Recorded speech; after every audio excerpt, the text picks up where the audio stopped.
Hi everybody, welcome back to another Sprint Booster install. Today we're installing a Sprint Booster on this beautiful 2012 BMW M5. Sprint Booster is the #1 and original throttle control module on the market. It's trusted by over 2 million users worldwide, so you know you're getting the good stuff.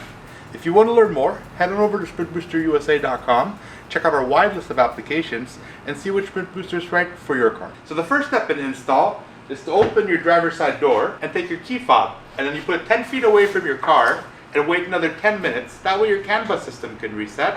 Then we're ready to begin the install. Locate your throttle pedal assembly. Below the throttle pedal, you're going to see a plastic tab. Remove that with a pick. Next, you're going to need a T30 Torx to free up your throttle pedal.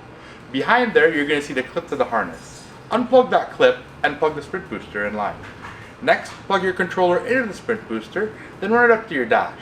But before you mount it on there with provided adhesive, make sure that you're in automatic setting if you have an automatic car like we do, or flick it up to the manual setting if you have a manual car. Hit the silver switch to turn on your Sprint Booster, which comes with 36 unique modes, including 9 modes in sport mode and another 9 unique modes in race mode, so you can really dial in that throttle pedal feel to what feels the best for you and your car. Along with that, you also have pedal lock mode, which completely disengages your throttle pedal, which gives you a lot of security with your Sprint Booster. And you also get valet mode, which only enables about 30% of your throttle pedal, so that when the valet gets in to park your car, they can't rev it out all the way. Well, that's it everybody. Thanks for checking out the Sprint Booster install. If you want to learn more, head on over to sprintboosterusa.com and check out the wide list of applications there.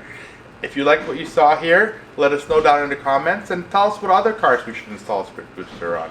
Thanks everybody. Bye now.